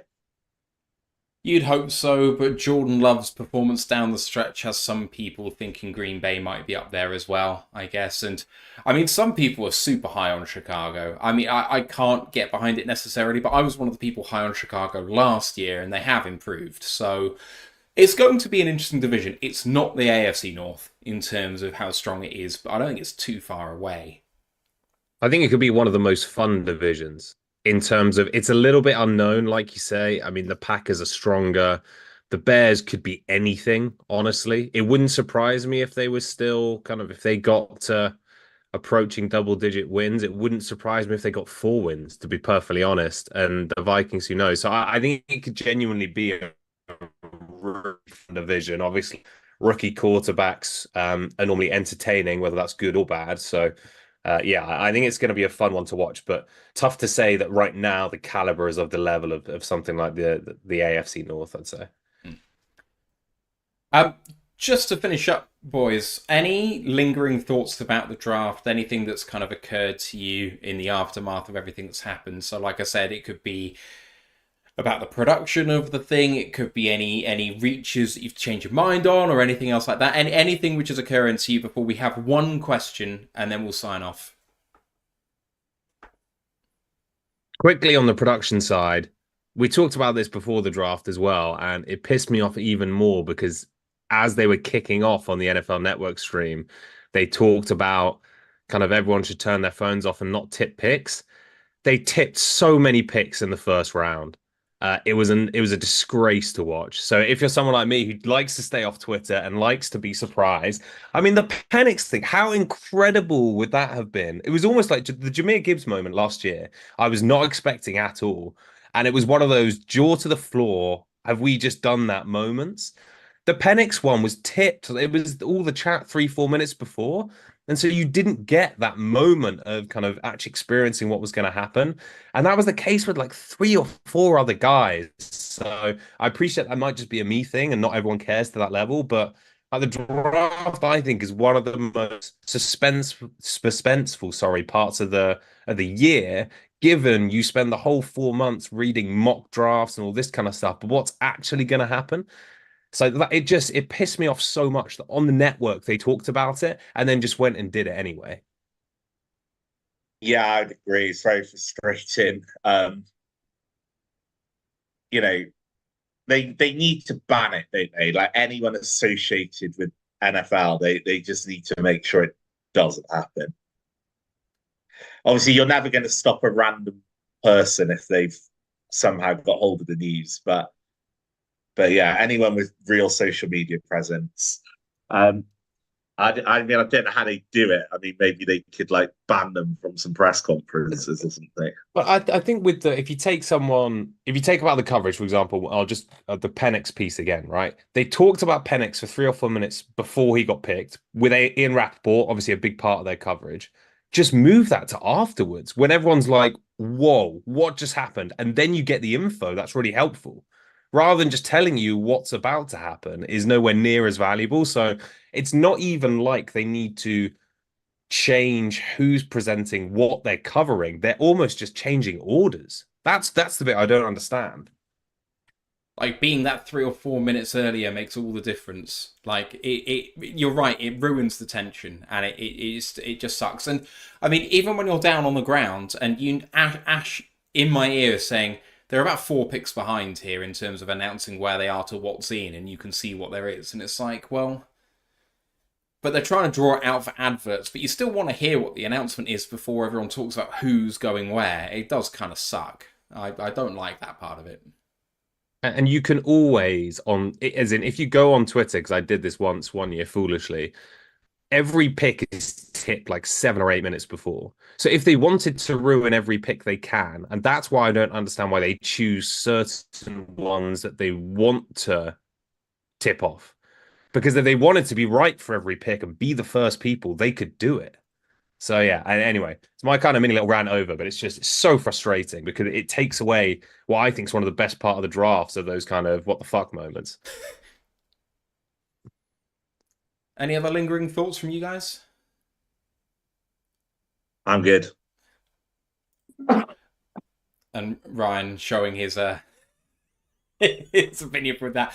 Okay, we actually have one question and another one, but I'll address the second one after we sign off. That's from you, Carlton, so we'll get to that in just a sec. David Reinfurt asked a question at the top of the show for us Lions guys, just saying, pretend we fast forward to the end of this coming season, what will be the Lions' biggest regret from this draft? Which is a fairly loaded question, maybe. But Ryan, any thoughts on what we might have missed?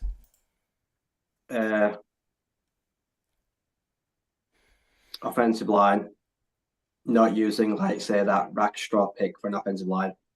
We've got our offensive line is a thread, and this year it could be severely pulled. Next year we could have, let's say we don't have Decker, let's say we don't have Glasgow, let's say we don't have Ragnow.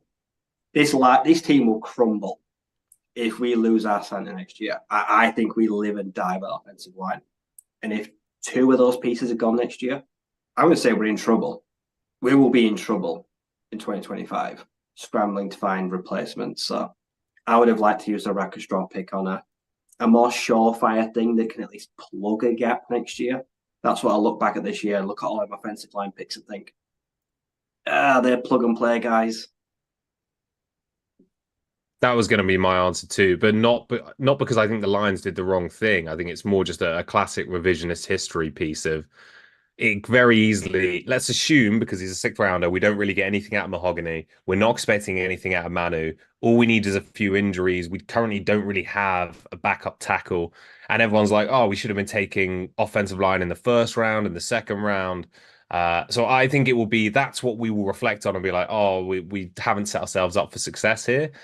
But as we sit here right now, I'm not disappointed or angry that we didn't take an O-line in the first or second round. I think they just go after the players which are highest on their board, and I respect that. So, yeah, I kind of got no regrets at this point. I mean, I wish they'd addressed X receiver or someone who could have played as that third guy. So looking at someone who we could have picked if we maybe hadn't traded up in the first, Jalen McMillan kind of comes to mind. I would have loved that pick if we could have had him in the early 70s. But apart from that, I'm pretty good. Right, we're going to wrap the show there. So, Richard, just to throw things over to you, just to chat about UK Ravens maybe as an organisation, because I know that they asked you to rep for you guys and what the organisation does for Ravens in the UK, and then we're going to wrap. Yeah, so I'm very lucky to have a very well-run sort of UK Ravens section. So last year with the London game, there was over 400 people in a tailgate organised by some of the lads who kind of take the lead on UK Ravens. There's a UK Ravens podcast. Normally, before a game, they will invite somebody on from the opposition team. So, if you look back, you'll find from the last time we played the Lions, I'm sure there was a guy from a UK Lions fan on there. There's an Instagram, so UK Ravens Insta. There's Facebook page. One thing that we've done that's been pretty incredible is kind of set up local groups all across the UK, because we've been working on meetups. And I say we, I don't mean me really. Meetups are being worked on, but it's very difficult to get 100 Ravens fans to Manchester on a Sunday night. People are living all over the place. But what you can do. So I kind of organised for the Southwest. So we held about 4 game meetings in Bristol last season. So we have all of these local groups set up. So most weeks you could go to a Ravens meetup somewhere in the country to watch them play a game. And yeah, just very welcoming group. We've got WhatsApp groups. And yeah, it's a really fun sort of UK fandom to be part of. Yeah, it seems like a really well-run group. Every time I've had interactions with you guys in terms of bringing someone to our show and whatever, they just get stuff done, which is in stark contrast to a few of the teams over here, which I won't mention, but the Vikings are terrible. But there are a few teams that just don't seem like they got their stuff together, which is a shame. And yet the Ravens come on and much like the team are just a picture of competency, which is great. So great to have you on and hear your wealth of knowledge about the draft and about the team. It's been fantastic. So thanks again for your time. Just to talk to you guys on the stream about what we've got coming up. We're expecting the schedule to drop. I think it's on Thursday, boys. Is that what we've been hearing? So we will have schedule reaction as we normally do over 2 different episodes. First half and the second half of the season, looking at how those teams have drafted, because we've all known what the schedule is in terms of who we're playing, but not when. So delve into their draft and find out where they were last year and kind of how they've developed, because we all thought it was a much harder schedule this coming year than it was last year. And yet that might just be totally inaccurate because of who they've lost and they haven't replaced them adequately. So we'll go through some of that and see whether that's the truth or not. UDFA chat will also come along with Rookie Minicamp, which I think is this coming weekend. So there's lots of content coming away. And we've got in the works an off-season NFL quiz, which I'm hoping you guys will join us on as well. So the details are yet to be ironed out, but I'm going to buy an app, which you guys hopefully should all be able to log in on, and we will live stream basically a football pub quiz. So it's going to be some Lions questions, some general NFL questions, and some general knowledge questions. There might be a small prize each week, and there might be a larger overall prize for the entire off-season. So if you're into that sort of thing, I'm expecting that to come in June and July, so keep your ears and eyes open to check that out. But you know where to find us on the socials: YouTube, Twitch, Facebook, Instagram, Twitter, TikTok, Facebook group for worldwide fans. So all of the tailgate stuff from Detroit and all of the really fun pictures and what have you, that's all on Detroit Lions Fans UK 1 Pride Worldwide. And the website, rotluk.com, for all of our articles. We'll have some stuff on the rookies coming very shortly. Just remains to me thank all of our guests, to Richard, Sean, and then to Ryan and Tom as well. Thank you all for listening, and we will see you next week. But for now, let's go Lions One Pride.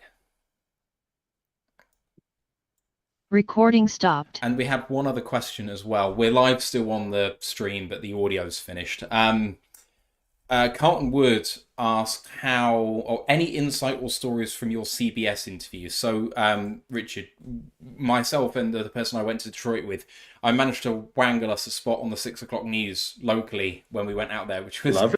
Which was really cool. In terms of insight or stories, other than just saying that the anchors who were on the 6 o'clock news, that was Terence and Shayna when we were there, were fantastic with us. They were professional in terms of kind of throwing. They threw to weather to get us on, and then they threw to someone else to do something on location for the draft after we were gone. And then I think the governor was coming on the show after us, and they made us feel important. I mean, they gave us a swag bag. We were in the kind of green room for about 30 minutes just chatting with some Tigers guys who were selling a bobble hat for the announcer on radio. I don't know, but like everyone was just super friendly, and I've never seen a newsroom before, but like watching them walk from, like, you know, at the top of the news, they're both kind of standing up next to the desk and they're talking about the top stories, and then they transition to sitting at the desk and kind of seeing how the cameras move and them directing everybody and that sort of thing was really interesting.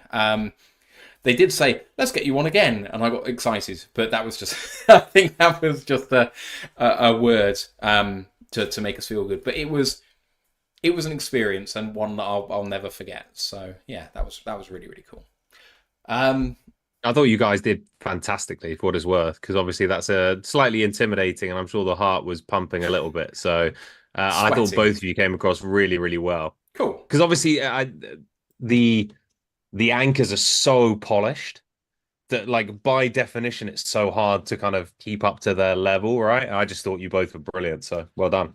I think it's fun. It's so weird watching them read the auto cue, because you kind of think that with how polished they are, that they're almost kind of just reading everything.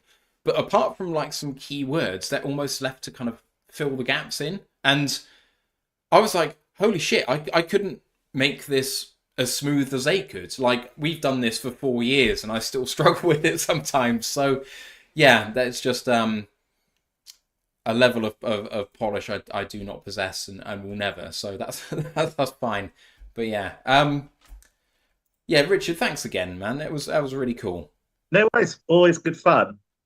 Hopefully we'll have you on. I said about the Chargers and not wanting to play them because of how many points they put on us, but you even more so. I don't think the fans want to hear Ravens. Just find beat you in the most ridiculous ways. Well, there was the kick, but also you destroyed us. That was one of the most clinical performances. I think that's the best I've ever seen Lamar, and it was just everyone was singing. It was like it really felt like a man against boys game, given how well we'd started the season. I was like, oh, maybe we're actually not that good because we're getting destroyed in every element of this game. I mean, we were super worried about that game. It was amazing, but that was a shock because the games I can think of normally, like I think there was one game, Justin Tucker, we scored 18 points, like 6 field goals. And then obviously there was the kick from like 80 yards that bounced across bar. And you seem to be, I mean, we've got over the line against you, but you do seem to be a bit of like a bogey team in a lot of ways. I don't know. I mean, I think it's a good-natured rivalry though. Like it's not, the fans don't get at each other, which is quite nice. It kind of feels to me like it's a sort of younger brother, big brother rivalry. And I don't know whether that's fair, but it feels like the year that we beat you is the year we might win it all. Yeah, I mean, I wouldn't put it past the Ravens Lions Super Bowl. I think that's very brutal. possible. I'd take it, but it'd be brutal. Oh, you know, as I say, as a neutral, you guys are one of my favorite franchises. So, you know, if it's not us, I'd quite like it to be you. Love that. I love that. Oh, I haven't shown you guys this, by the way. This was lovely. As if you were a part of the draft experience and they were giving away stuff like that, which was really cool. Very fantastic. All right, well, I'd better go. Thank you for having me on. Of course. Good luck. Cheers, Richard. Good luck to you as well. Thank you. Cheers, Rich. Bye. Tom, you mentioned doing breakdowns. I was saying with Ant that we need to do some stuff, and the way that we've done that before is live breakdowns, but I don't know whether it works better doing it offline and then premiering it. So I was messaging Miko about this separately because obviously they do breakdowns on the pod side, and I was there thinking it'd be an interesting test for us to do one which is maybe a little shorter as well, and then premiering it, because then we can cut it a little bit more and maybe have it at kind of 30-45 minutes, something like that. I think would be quite interesting. But I'm very happy to go with whatever you think, and we can hear from people and what they want to see as well. But yeah, I think I mean, right, I know you're the same as well. I just love DB play, so any excuse to get in and go in depth on DBs, I'm 100% in on. So I just went back, and when we were talking about DBs for the Lions draft, I was looking at my pre-draft grades for the 2 players. I had Rakestraw comfortably ahead of Arnold, like comfortably. Really? Yeah, I had Rakestraw as a mid-first round pick, and I had Arnold as a mid-second. Oh, so I haven't studied him to the same level of detail as I've spent on Arnold now, but I think when you watch him, he's so sticky that it's very easy to just think, or to almost fall in love with him. He just has a few more limitations and probably doesn't have the same upside. But some of the things he does is just so good. It's how it's going to translate against NFL athletes, I think, will be really interesting. But also, I don't know if you've seen him interviewed. I went back and watched some of his interviews around the combine and with some of the CBS guys and things. Just like a guy that you really want to root for. Yeah, definitely is a guy you want to root for. I just think with Rakestraw, he is more of what the Lions' identity is than Arnold. Sorry,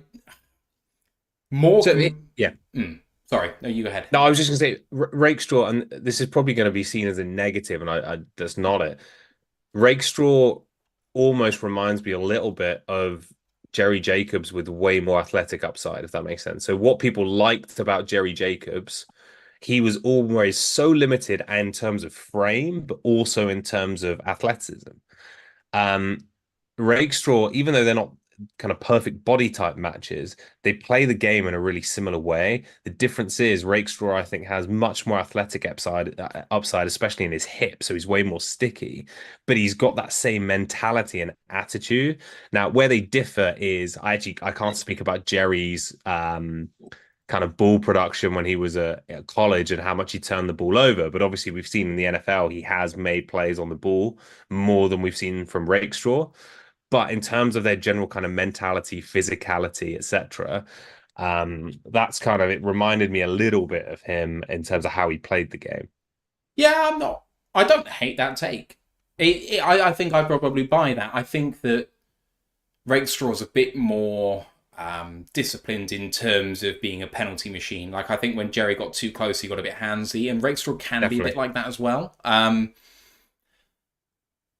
I think he just reads the game better than Jerry does. Jerry was combative and Rakestraw is as well, but I think Rakestraw reads the game probably better than Arnold does, and that's the reason why I prefer him. And Lisa just said, I have no idea how you got that take. And she said, I don't at all and didn't want Rakestraw, still don't. He needs to prove it to me. That's if he can stay on the field.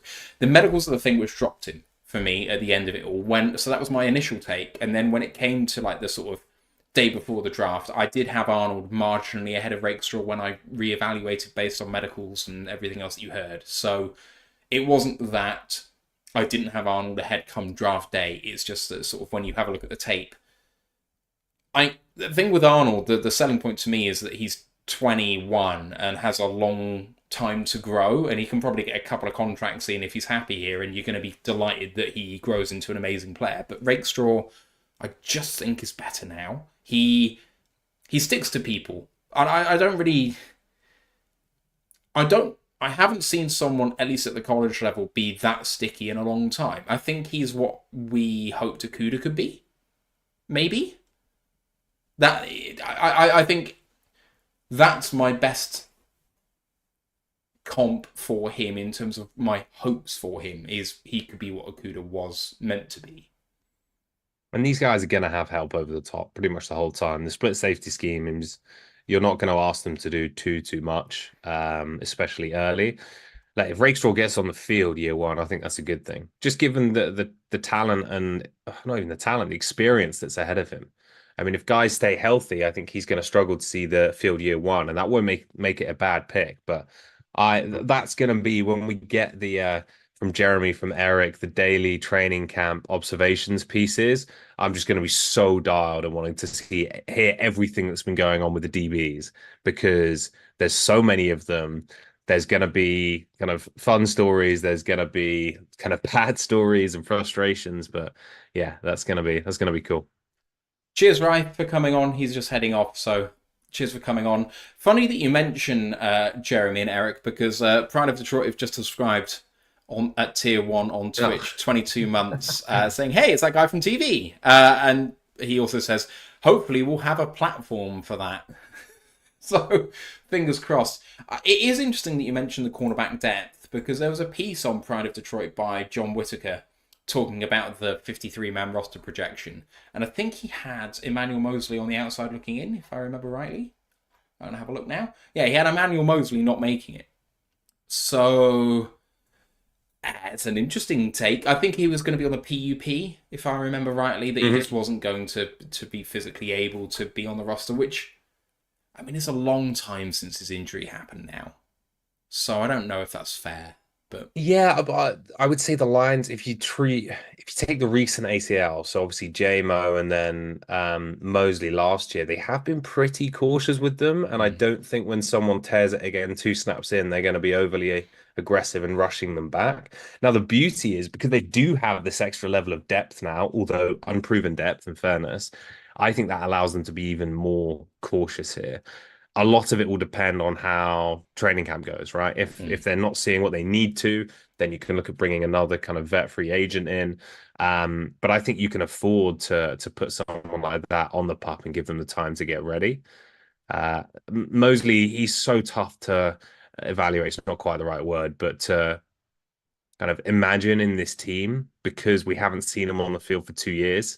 And I really struggle to believe anyone can come back and and hit the ground running after what he's had to work through. So I think there's one, getting completely healthy with that injury, getting the trust back in that knee, but then also I just think he's going to need time to ramp up here. So I could completely see that.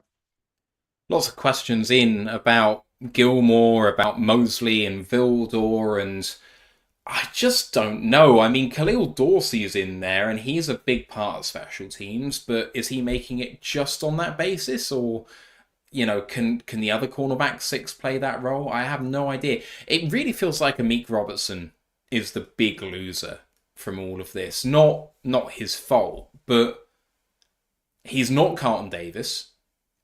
And then you've got 2 shiny new rookies who presumably are in the mix to be ahead of him, if not potentially already regarded as on that sort of level. And then Vildor was starting the championship game, and he had a fairly good year with a couple of mishaps. And then Mosley's in there too. Like, there's a world where Amik Robertson is cornerback 5 or 6. If so Davis, Arnold, Rakestraw, and then if Mosley's ahead of him, and then you'd think he'd be ahead of Vildor, but it's tough to see. But if Amik Robertson's the odd man out, we're in an incredible position because he is a proven NFL starter. So the only way he's not playing is if we're seeing immediate production from the draft picks, which is absolute best case scenario. Robertson itself, I mean, I remember when Brad Holmes did his press conference after free agency, and they talked about they didn't think they were going to be able to get Robertson after they did the trade for Davis. And he was like, no, why aren't we getting this done? Like, I'm ready to compete. Let's go do this. He's the quintessential kind of undersized corner who's been looked over probably since he was, I don't know, 12 years old, ultimate chip on his shoulder. So I don't think he has any issues about coming in to compete. I'm sure he has full confidence in himself. And I can't remember. So I know it's a 2-year. I imagine it's a 1+1 contract. So we can probably get out after 1 year. Yeah. And in which case, like I say, I think the Lions are in an incredible position, because if you want to get out of that, you're only doing it because you've hit on your draft picks or you've hit elsewhere. So I think from a team standpoint, they're in such a good position. And I mean, I'm not going to pretend to know Amik Robertson that well as a personality, but given everything you've heard so far, given his journey to this point and how I'm imagining he does still have that big chip on his shoulder, I don't think he's going to be the diva type in the locker room. So I imagine he's going to go to work, try and beat these guys out. And if he doesn't, all the better for the Lions, to be perfectly honest, because we know he can play. Yeah, that's absolutely fair. Right, I think I'm going to call it there so I can get this edited and uploaded to the audio pod. Tom, hopefully we'll see some more of you in the coming weeks, that you're not jet setting all around Europe and the world. I am actually going to the US in 2 weeks. Oh wow! What's doing? Where are you off to? I'm playing golf out there for about 10 days. Oh, so, nice. West Coast, Florida. No, so Long Island, a little bit of Philadelphia as well. So first chance playing some golf out there. It's not the ideal year to do it when I'm getting married and trying to sort a house as well, but it was an opportunity I couldn't really turn down. So nice. I may miss a pod or two. I don't blame you. I'm having my first round of golf in exactly 2 weeks, which is the day after the final day of the Premier League season with a mate. After we got to Anfield the day before. I am really bad at golf, but I enjoy a walk in the park. So, that's all it is. It's a stroll, it's a few beers, and it's a chance to get very angry at a tiny white ball. So there it is. If I break 120, I'll be delighted. Right, people, if you're here still, appreciate you staying for the afters. We'll see you 7 days time, I guess. But see you soon. Bye. See ya.